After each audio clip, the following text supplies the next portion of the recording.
Always come in here on Wednesdays. My name's Aaron Jennings and try to give you something you can use for your business. And as always, I'm not going to mess around and wait for people to join, but I am going to make sure that we are streaming live in the group here to make sure the replay gets recorded and is in the group. So let me check that real quick, and then we will dive in to what we got going on this week. I got some cool information for you on why focusing on the deal is actually the wrong strategy and it's killing your business, for one, which is a pretty powerful conversation. We just talked about this morning in one of my masterminds that I'm in. And so I wanted to pass it along to you guys today and make sure that that it's something you can use inside of your own business and your own life, your own ministry, everything you have going on. It was very valuable in what we were talking about this morning. And I just felt like it was something that every business owner, every ministry leader could use. And so I wanted to pass it along. Felt like we needed to pass it along today. But first, before we jump into that, KBA is this weekend. And we have opened up doing something differently than they've done before. And that is opening up virtually.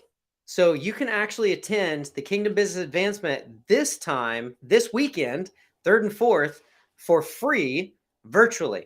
We've never done the virtual before, as far as I know. So I'm fairly new to coming in on all of these, but I know that the KBA is always like an awesome event. I got to go out in the one we did in Jacksonville last week, and then a few months ago, the end of last year, and be a part of that. And it was awesome to see business people come together and worship together. So that was like a really cool deal that happens. But we're going to stream it live. So you can go to kingdombusinessadvancement.com and you can grab a virtual ticket. It is the 3rd and 4th this weekend. So it's coming up. And I'm going to go ahead and do this. I'm going to share the screen.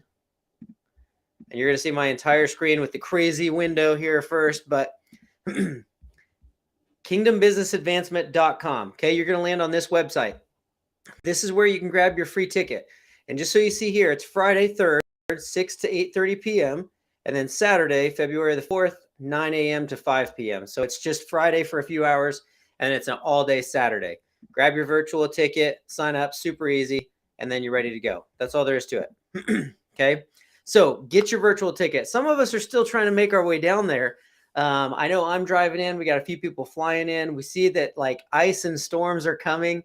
And flights are starting to get canceled, but we are still going to make it, and we're still going to be doing it. So one way or the other, we will be virtual.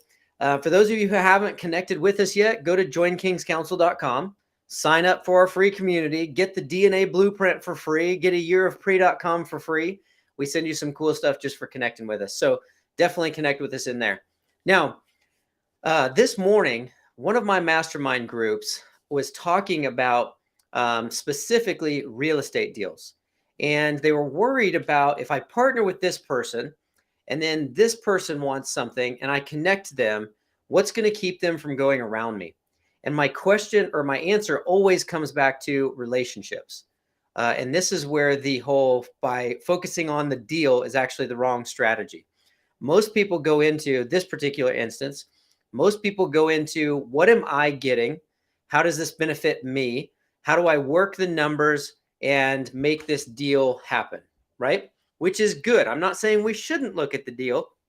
I'm not saying you shouldn't look at the numbers, because that's definitely like important to make sure that you have all of your ducks in a row, right? That you're doing your due diligence and doing your business well.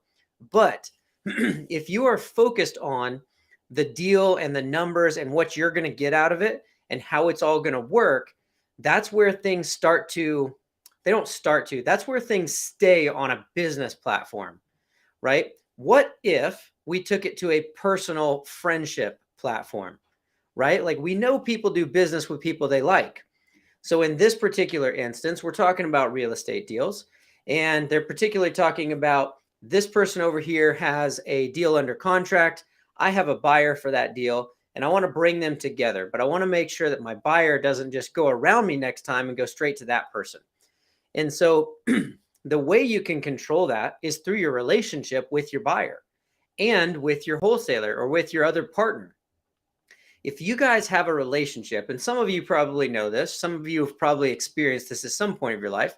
If you have a really, really good relationship with somebody and someone else tries to get you to go around that person, would you go around that person?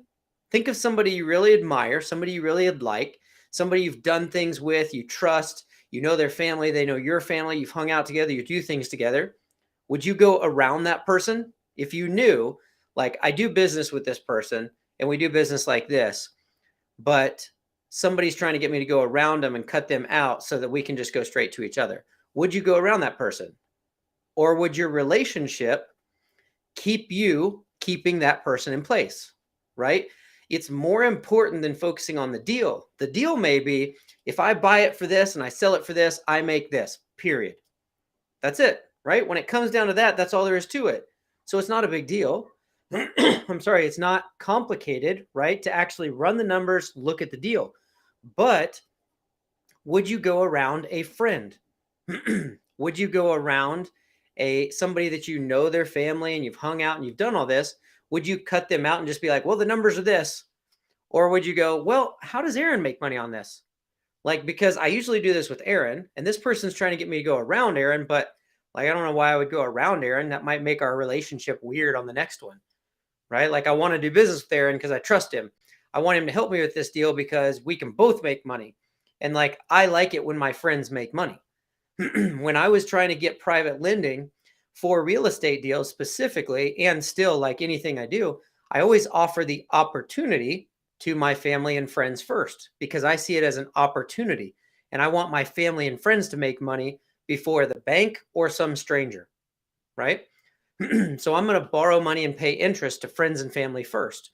If I do deals with a family member or a partner or a friend that I know, like, and trust, I'm not going to go around that person to try and cut them out and make a few extra dollars for myself. I'm going to keep that business relationship going, and I'm going to do more and more and more and more deals with this person, right? People do business with people they like.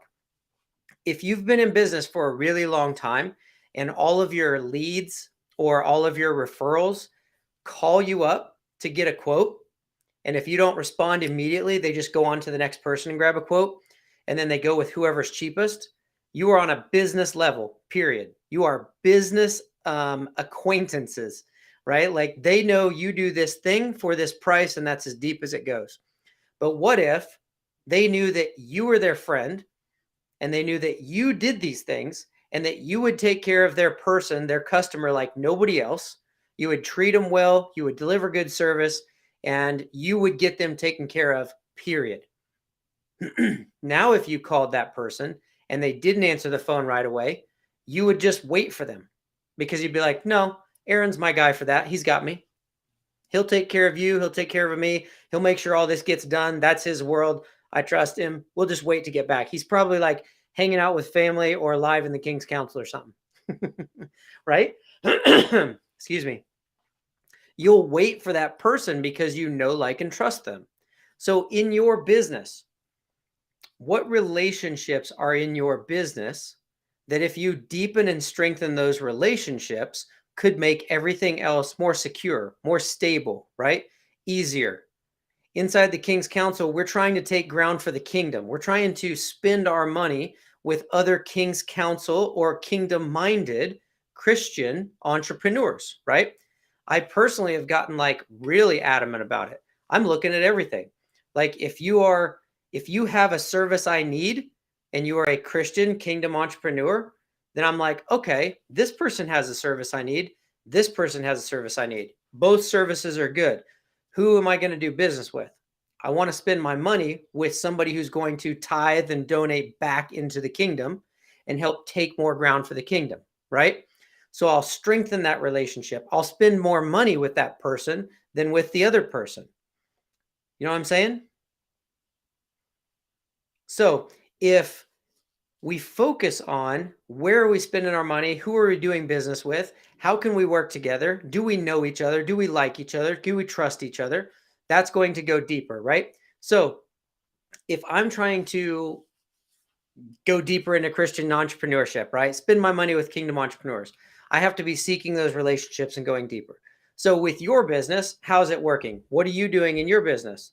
What are the relationships in your business, right? That's the question I want you to ask. Put it in the comments, whether you're watching live or on the replay. What are the relationships in your business? When I'm doing real estate investing, the relationships in my business are with sellers, people that are selling their house. I'm going to speak to one person most of the time and just get one house when I'm talking to a seller. Okay. Then I'm going to talk to other wholesalers, other investors who are investing in wholesaling like I am, right? That's relationship number 2, other wholesalers that are going to be getting multiple deals and need help selling them. Then I'm going to talk to cash buyers, people that are looking to buy and hold houses or flip houses, right?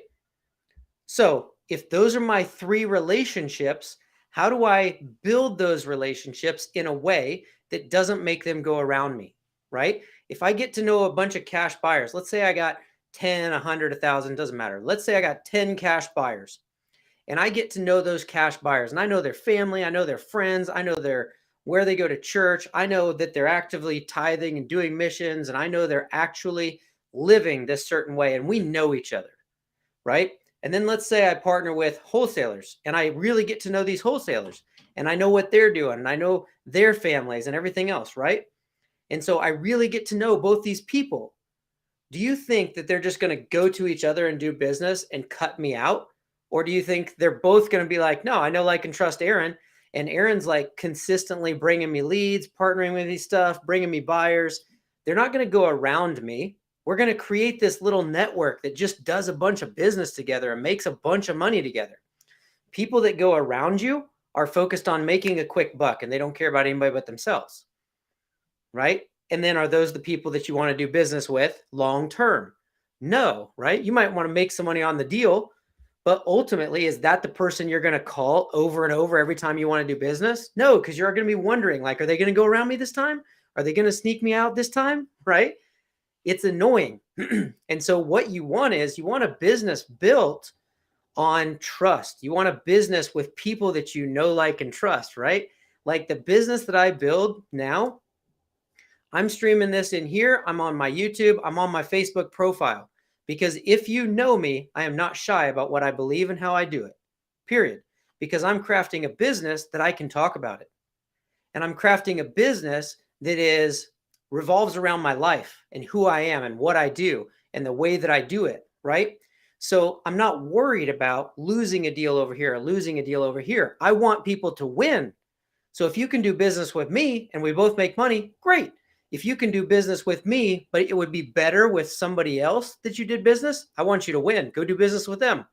It's cool. No hard feelings, because I want people to win. So look at your business. What are the key relationships, right? If we're in real estate, I've got sellers, JV partners, and buyers. And I want to build those relationships super deep so that none of those people feel like they're going to go around me. So an example, right? If I partner with a JV partner and I bring a buyer, if my relationships are solid, they're not going to go around and cut me out. Also with a seller, okay? If I'm talking to a seller and I build a real relationship, if I focus on the deal, it's how much is this person's house worth? What's the ARV times 70% minus my repairs, minus my XYZ? I just run the numbers. Boom, here's your offer. Take it or leave it, Mr. Seller. And if you don't do it, I'm going to go offer your neighbors the same money. That's literally just the deal. There's no care in the world for that person. What if I run those numbers and I know what my offer needs to be, but my conversation with the seller is, hey, what are you going through that's got you to where you need to sell this thing? Right? Like, I know the American dream, like the biggest piece of the American dream for most people is to own their own home, and you have to sell it because you have something going on. What's going on? Like, how can I help you? How would this make this a really good deal for you? And you start having that conversation. Now, the way this works for you and them is, one, you're caring about the person instead of just the deal. Focusing on the deal is running the numbers, making the offer, and saying, I don't know what else to do for you. Caring about the person is running the numbers, stewarding, taking care of your business, right? Running it properly, getting your offer, and then caring about the person and figuring out, what are you going through? How do I help you?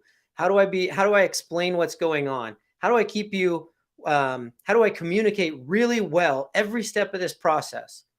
And the way this comes back to help you is, let's say you told them you could close in 30 days and the title company gets backed up, or you get a buyer to buy the deal, or you try to get funding to buy the deal. And at the closing table or the day before closing, it gets pushed back 3 weeks because a bank, a title company is something, a buyer backs out, something happens. If you were just numbers, the deal, that seller's ticked and they're not willing to wait. They've just been waiting for a reason to be done with you because it's been a bad experience. They back out because they don't have to give you any more time and they leave. But if you focused on the relationship, what are you going through? How can I help you? How do we make this good for you? Communicate with them and actually keep them in the loop as to what's happening. Now, when it gets pushed out, you just say, hey, here's what's happening. This got pushed out. This is happening over here. We weren't able to get this done in the time frame. And they're like, oh man, that sucks. But okay, so what's next then, Aaron?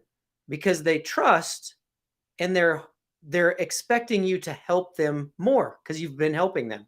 And now they're more patient in letting you take the time you need to find another buyer, to extend the agreement instead of cancel on you and take your earnest money and leave, right? Focusing on the relationship allows you to actually get the deal to the closing table, where focusing on the deal and the numbers can get somebody to just be like, I'm done waiting on you, I'm out. And they just leave, right? So that's an example inside the real estate space. What's your business? I want to know about your business. It'd be awesome. Put it in the comments because I actually want to get to know you. That's what we're trying to do in here. That's why I'm live every Wednesday, is I want to teach you some stuff, but I want to interact with you as well. Tell me what your business is. What are the key relationships in your business? If you have a partner, there's one. If you're let's say you sell a product, right? And you sell direct to businesses that put stuff on their shelf to sell in their stores. Who are your relationships? The store owners. If you're not building a relationship with the store owners that are buying your product in bulk to put on their shelves, then you are just a supplier. And they're going to look for the cheapest supplier or the fastest supplier to fill their shelves so they can sell the product, period. But if they know, like, and trust you, and you stop in their store or you call them and you say, hey, I saw that your kid just graduated from college. Congratulations. That's awesome. And you call them by name and you talk to them, they're not going to just take the next supplier that's $1 cheaper, right? If it's all business, all numbers, they're going to be like, we can save $1 per unit. Let's go with them. Or we can save 5 cents. I mean, it's ridiculous when people just play by the numbers. But if you want to keep those people to where they are loyal to you, they are loyal to a relationship with people that care about them, right? Like, we care about ourselves. We're selfish. That's it. So if you can learn to care about other people, man, they're just blown away. And it keeps people in your circle. It keeps people from going around you. It keeps people engaged with you, which ultimately, when you help people get what they want, you will get what you want. So we talked about that this morning, and I just thought it was awesome and a good reminder. And I wanted to make sure I shared it with you guys as well. Let me check the comments here and make sure we got, if we have any questions or anything. Don't see any questions, but wonderful, amazing, good stuff. Thanks for commenting. Thanks for watching, guys. Again, Kingdom Business Advancement is this weekend, and you can watch virtually. So go to www.kingdombusinessadvancement.com. There's a virtual ticket. You can sign up, and that way you can watch virtually. We're going to be doing it at AFN down in Plano, Texas. So it's going to be really cool. Some of us can be there physically. If you can make it physically, come on down. We'd love to meet you and hang out. If not, grab a virtual ticket. At least get signed up. That way, if you have the time, everything, you can bounce in and out and everything else. So we would love to continue getting to know you. Interact with us here. Above this video, I always put the links away so you can connect with us. So there's a link to the KBA, Kingdom Business Advancement. Our Bible studies are every Wednesday morning. We pray together at 7:30 Central, 8:30 Eastern. And then at 8 o'clock Central, we have the actual Bible study from 8 to 9. And it's interactive. It's not like a sermon where we're just preaching at you. We actually want to get to know you. We want to pray with you and be a part of things. So this is not just a Facebook group. Engage with us. Come to the Bible study. Come to a KBA. Get on a virtual. comment in the comments below this video. Let us know what you're working on so that we can create content and bring value to you and what you're doing. That way we can get to know you and help you grow and take a lot of ground for the kingdom this year. Thank you for your time. I know it's something you can never get back, so I really appreciate you giving me some, and I look forward to talking to you guys next Wednesday. Have a good one.